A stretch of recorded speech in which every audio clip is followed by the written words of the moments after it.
We are at war. The war of which I speak is not the one being fought in the deserts of Iraq and the mountains of Afghanistan, but a war that is being fought in this very room, in the streets and alleys of Milwaukee, in the woods of Rhinelander, and the factories of Wausau.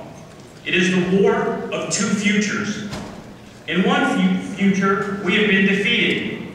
The great experiment that our founding fathers embarked us on when they deemed that we had, through God's grace, not only the right, but the ability to govern ourselves, has failed.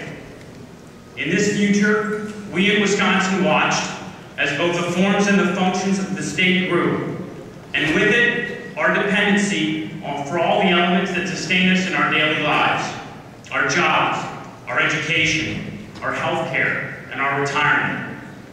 The socialist dream that Barack Obama, Nancy Pelosi, and Tom Barrett have long advocated for has become reality. Their dream, however, could not be sustained. With an enormous debt and no money to borrow, the responsibility fell in its entirety to the taxpayers and the businesses to shoulder the total cost of state government.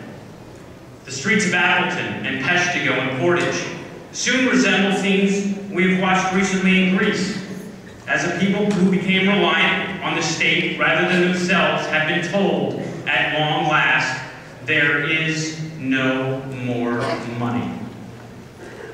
And they answered with violence and a loud angry cry of, who will take care of us now? And thus will the age of individualism and liberty be noted and forgotten. In the second future, we have been victorious. Optimism, diligence, innovation, and altruism have beaten back the cancerous ills of society, apathy, hopelessness, and dependency. Wisconsin is thriving thanks to the individual and not its institutions. Our citizens have come to recognize that the overly helping hand of government conceals within its palm the shackles of enslavement. The main streets in Darien, Wisconsin Rapids, and Baraboo have become prosperous again, as old and new businesses compete for their place in a thriving economy. Unemployment has fallen as the tax burden on our companies has been reduced, allowing them to grow and hire. Our children and grandchildren have no reason to leave because the opportunities are boundless, and they in turn will proudly raise their families in Racine and Superior and Eau Claire. Ladies and gentlemen, these are the two futures ahead of us. Which future do you choose? I choose victory. The road to triumph will not be an easy one.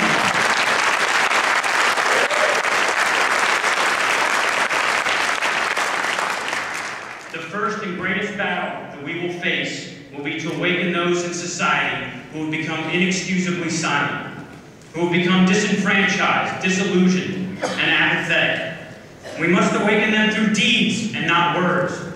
We must prove to them that no longer in our state capital will the soundness of people's business suffer under a cloud of that's the way it's done. We must prove to them that we will not raise our taxes and fees, making it difficult for businesses like mine to thrive under that's the way it's done. We must prove to them that no longer will elected officials waste time on ridiculous legislation under the cloud of that's the way it's done. And we must prove to them that we will not tolerate it as jobs flee, classrooms rot, and we're forced to live with the consequences of that's the way it's done. Well, I, for one, am sick and tired of the way it's done. So please don't tell me that we have to send Madison to fix Madison.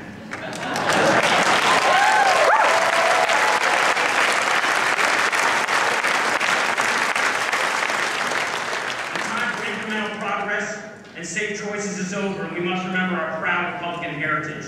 We are the party of Grant. We are the party of Lincoln. We are the party of Reagan. It is our responsibility, our duty to push the boundaries as they did, to learn as they did, to struggle as they did, to risk greatly as they did, all for the merest possibility to move the very idea of self-governance forward. The next government will need a strong leader at his side, a captain in the battles ahead where to win the war and achieve the future we know is possible. I have served our country as a Green Beret officer, spending 2 years of my life in Afghanistan. I have led and fought besides the best warriors our nation produces. From them I learned that leadership is servitude. It is responsibility, it is selfless, and above all, it is the difference between success and failure. I have